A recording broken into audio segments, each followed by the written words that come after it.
អ្វីជាយន្តហោះគ្មានមនុស្សបើកធុនធ្ងន់ Junin SS UAV ដែលចិនត្រៀមក្នុងសង្គ្រាមអេឡិចត្រូនិក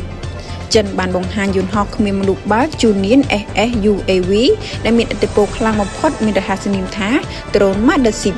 វាប្រៀបដូចជាសត្វមយូរ៉ា Junin ត្រូវបានគេចាត់ទុកថាជាចំណុចកណ្ដាលនៃកម្លាំងទ័ពអាកាស PLA ដែលមានសមត្ថភាពបាញ់បង្ហោះយន្តហោះគ្មានមនុស្សបើក Kamikaze រហូតដល់100គ្រឿងមីស៊ីនិងប្រតិបត្តិការស្មុគស្មាញនៅក្នុងចម្ងាយរាប់ពាន់គីឡូម៉ែត្រចិនបានប្រកាសថាវាជាថ្ងៃរះនៃយុគសម័យថ្មីនៃអំណាចអាកាសហោះហើរបានរយៈចម្ងាយ7000គីឡូម៉ែត្របណ្ដោយគ្លឿនលើអាកាសរយៈពេល12ម៉ោងនិងហោះកម្ពស់15000ម៉ែត្រយាន Junin នេះផលិតឡើងសម្រាប់ប្រតិបត្តិការរយៈពេលវែងនិងកម្លាំងខ្ពស់ឆ្ងាយពីឆ្មាំងសមុទ្រចិនជាមួយគ្នានេះយន្តហោះចម្បាំងដូចជា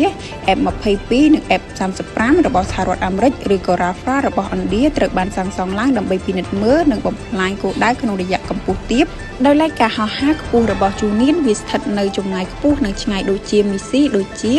Medium Emerald Air ឬ SM-6 ដែលត្រូវបានរចនាឡើងដើម្បីសម្លាប់ការគំរាមកំហែងនៅចម្ងាយនិងរយៈកម្ពស់ខ្ពស់គឺมันអាចបាញ់ទៅដល់នោះឡើយ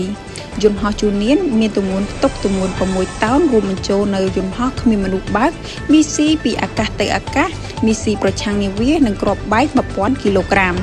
យ៉ាងណាមិញយន្តហោះប្រភេទនេះក៏មានហានិភ័យផងដែរគណៈប្រព័ន្ធ D4 របស់ឥណ្ឌាដែលបានសាកល្បងនៅឆ្នាំ2025បានបំផ្លាញយន្តហោះគ្មានមនុស្សបើកជាង50គ្រឿងអំឡុងពេលប្រតិបត្តិការ Sindor ដោយប្រើប្រព័ន្ធ Jamming Radar និង Kinetic Key System បន្ថែមពីនោះប្រព័ន្ធ Icon Wing របស់ Israel Laser USDEM